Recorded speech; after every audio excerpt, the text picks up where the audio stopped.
Hello and welcome back to Sunflower Sessions. My name is Emily, and it's been a minute since I've been on the podcast. Life has been busy, you guys, and honestly, I've been struggling. I felt all this momentum moving forward, and sometimes this happens with me, and maybe that happens for you guys too, where you feel a lot of progress, and then life happens, and hormones and all the things, and it's like, oh yeah, I'm a human being, and isn't it fun? So it's been a little bit of a roller coaster.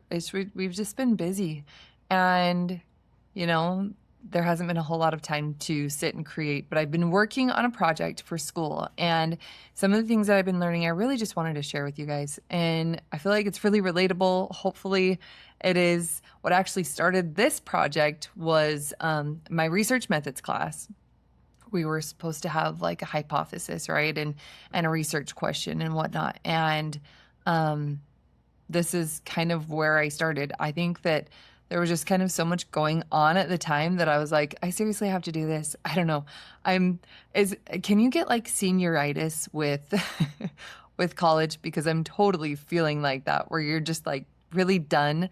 I have loved this learning experience. I have loved growing. BYU Pathways has been such an amazing thing for me, and it has truly changed and impacted my life so much.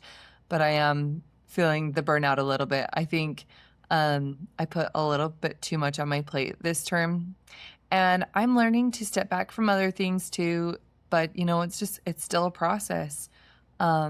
Again, I feel like I do well in certain things, and then we just, life slaps you in the face, and it's like, oh yeah, so like I can't run that fast actually. But it's fun. Like life is fun to figure that out sometimes. It sucks sometimes too, but it's fun. So, welcome to the roller coaster that is my life. We'll just keep it real here. So, okay. So I had to pick this research question, and I was just like feeling like I was juggling all the things, okay? And you know what? I feel like a lot of moms do that. They have many hats, right? They do so much.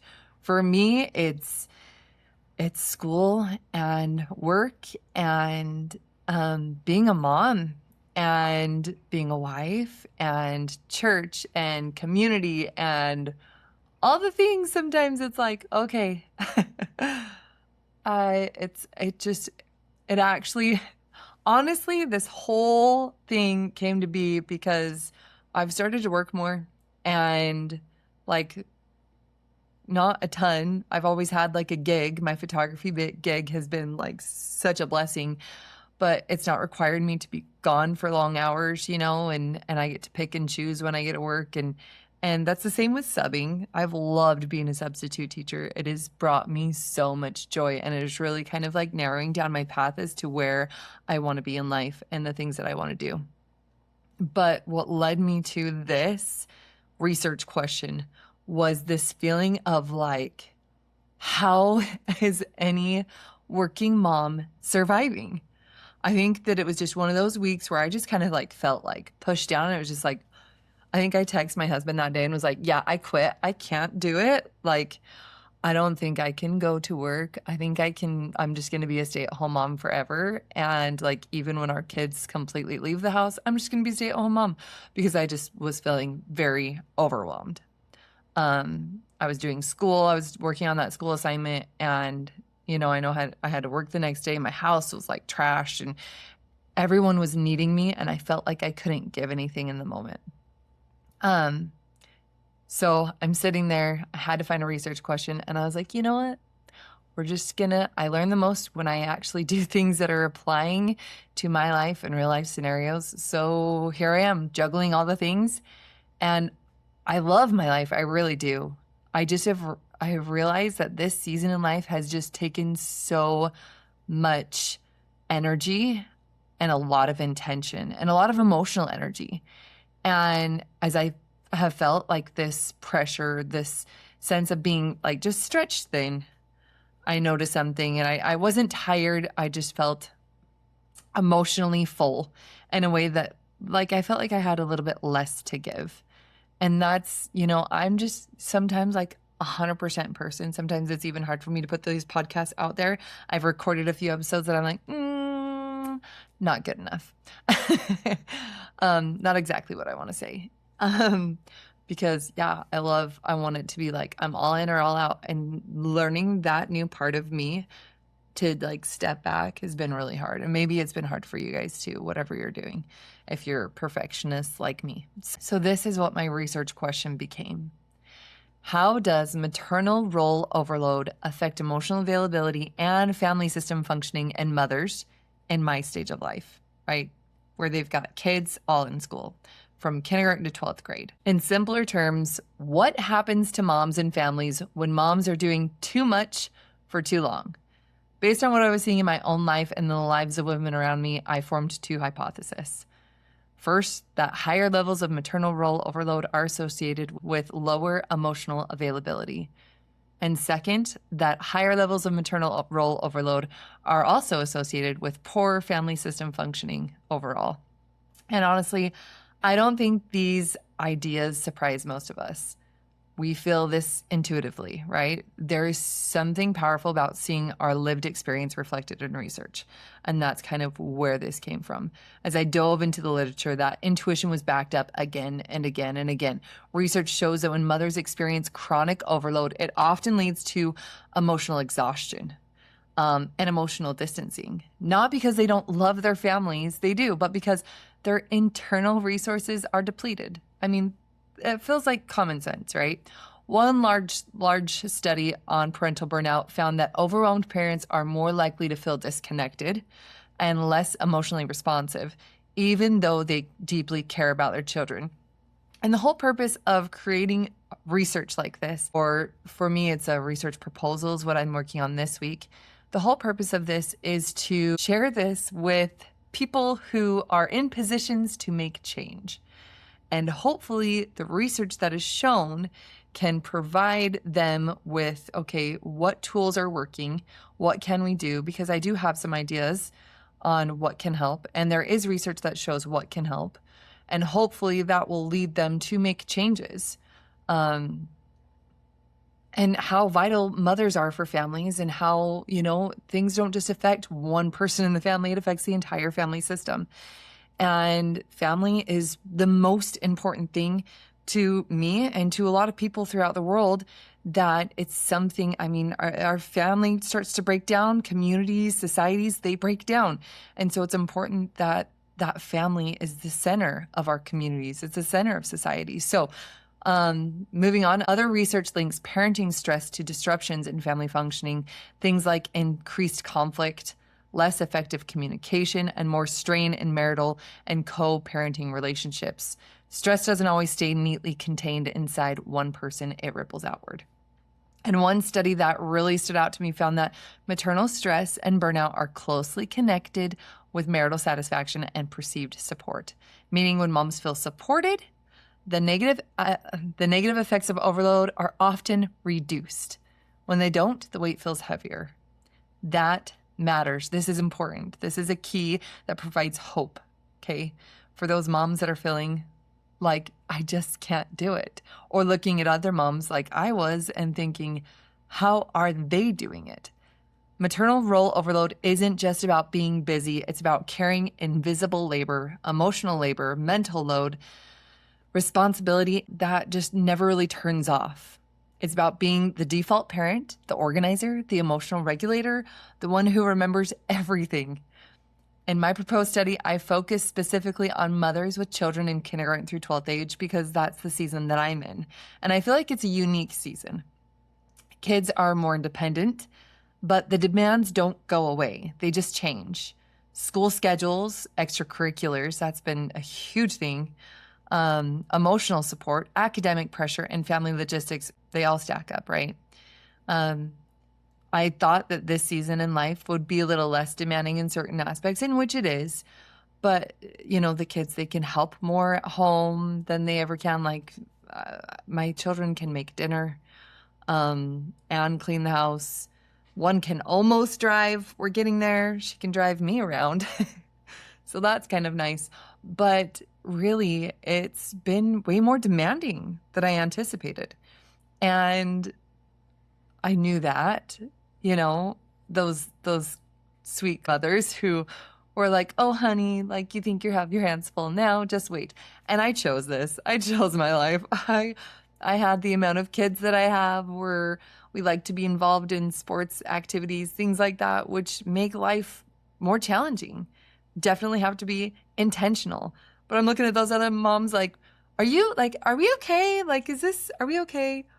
Like, we're just surviving sometimes. And I definitely am like, I want to be thriving. I don't want to just be surviving. Like, let's get more out of this. I don't want to be driving from point A to point B. There's so many conversations that I've had in the car with my kids and my husband, like, what are we doing this for? What is this all for? But maybe you are out there and you kind of feel the same way. I'm hoping that's the case. This isn't for me to sit here and vent and tell you life is hard, even though what a blessing it is to have all these activities, to have my kids be involved in all these activities. It really is. But sometimes it can be hard.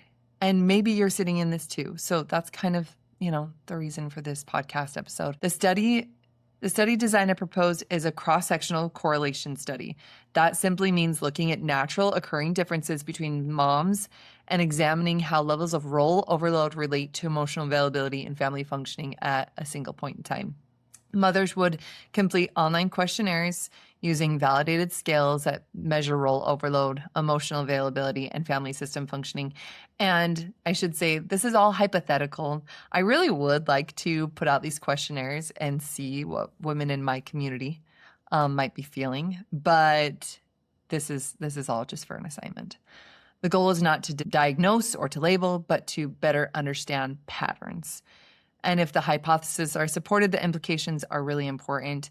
It would reinforce the idea that maternal stress is not an individual failure or a personal weakness. It's a family level issue, a system issue, a cultural issue. When we ask moms to do everything and then wonder why they feel disconnected or burnt out, we are missing the bigger picture. One of the strengths of this research is that it centers mothers' lived experiences and uses validated tools to examine both individual and family outcomes. But there are limitations to it as well. Because it is cross-sectional, we can't say overload causes these outcomes, and because it relies on self-report, responses may be influenced by perception or social desirability. Still, the findings could open doors. Future research could explore how maternal role overload changes over time, whether support interventions make meaningful differences, and how other caregivers like fathers, grandparents experience overload and emotional availability.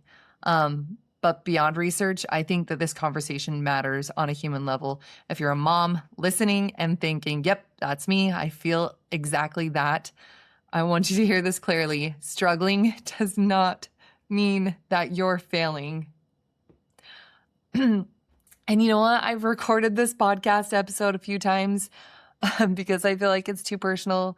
It really, sometimes I feel like no matter what I do, I'm just making the wrong choice. That's what maternal overload looks for me right now.